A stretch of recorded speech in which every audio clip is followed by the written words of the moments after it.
Hey, good Monday morning, friends. It's Joe. Welcome to my animal spirituality video for Monday, July the 29th.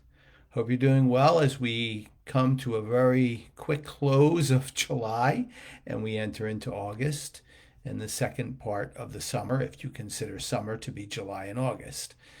There's many things that we all have as individuals, right? The way we think, but there's some things that are consistent about us, and the consistent things are the ones that connect us. And that spiritual hunger, that spiritual nourishment that we need is one of those things that I believe always connects us. And we're going to talk a little bit about that and how we can find more of those connections as we now launch into our animal spirituality time together. It is said that we all have someone from our past that may have influenced us in a certain direction. And if it were someone that influenced me towards kindness and compassion to animals, it may have been my grandmother who saved more feral cats than any 100 people you know. Her house was right up against a college campus, a wooded area behind it, and an area where all kinds of cats were born and then needed to live. And even though my grandfather, bless his heart, we called him the chief, was very tolerant about this, our grandmother, we called her Momsy, was steadfast. She would not let one cat go without eating or taking care of the cats that were in her care, as she thought. And she was truly an inspiration to see how kind and compassionate she was to all of these beautiful beings. Well, my grandmother had several health issues. She was a diabetic. She battled hard, but at the age of 91, after losing her leg and having some complications, she finally passed on and went to her very deserved place in heaven. It was in the fall of, I think it was 2005, if I remember correctly, and she was certainly celebrated. Her life was celebrated in a big time way. Several months later, I had an awesome opportunity to go out to Best Friends Animal Society out in Utah and be in a religious roundtable, if you will, of different religious institutions and beliefs to create a document that was going to be put out there to help people connect spiritual religious life with animals. Something right up my alley. Unfortunately, it didn't make it as far as it should have or could have because of the recession that hit. However, it was a fun project to be a part of.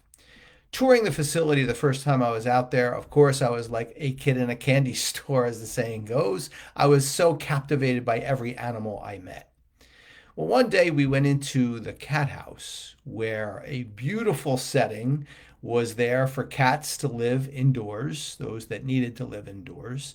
And it was a really nice room. Now, I must say that I am more of a dog person than a cat person, but these cats were beautiful. They were so beautiful to look at and seemed to be friendly, at least some of them. One cat in particular sat on a chair and would not move off of that chair. And the woman who took us around said, "Oh, yes, that's Annie. And Annie does not leave that chair for any reason, hardly ever, only to eat, only to do what she has to do. And she's right back on that chair." I tried to make contact with Annie, but she was having none of it. So as the time went on and it was time to maybe move on from that location to another location and visit the dog town, which I was looking forward to, I decided I wanted to try to connect with Annie. So I said, "Annie, come see me, Annie, come see me." Nothing. Annie was a statue. She was not getting off of that very comfortable chair. So at one point, I thought to myself, I wonder if my grandmother can have an influence here. And I said, "Annie, do you know Momsy? Do you know Momsy?" And her head perked up and she picked up her ears. And I said it again, "Annie, do you know Momsy?" Well, that cat got off that chair, not for long, but she came over towards me. The woman who ran that cat house was absolutely cat house. That's a what it was called, I have to say. But the woman was captivated. She couldn't believe that Annie got off the chair. Annie looked at me, came over to me. I was able to touch her. She connected with me. I said, well, Momsy, you know Momsy? Do you know her? And she looked at me again. She purred a little bit and went back to her chair. I believe that at that moment, Annie was a bridge of spirituality, love, and peace to my grandmother. Somehow there was a triangle type connection with Annie at one point, my grandmother and God in another, and myself.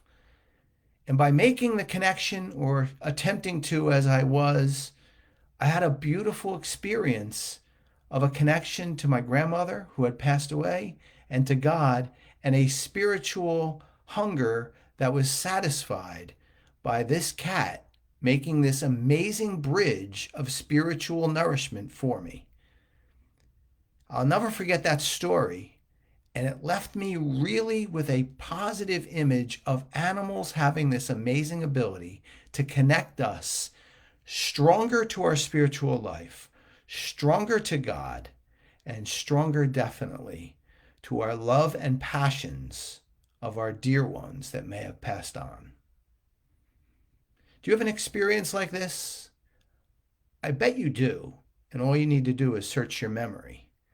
And when you do, maybe you could hold on to that memory, for it will continue to feed you spiritually when the need arises. I know I will always think of Annie in that moment, and what a beautiful moment it was. And don't we all need more beautiful moments of spiritual nourishment in our lives? Well, my friends, that's my message for you on this Monday. As always, I hope it was helpful and you can take something from it for your spiritual life. I always welcome your comments and your thoughts, and I always appreciate you being here with me.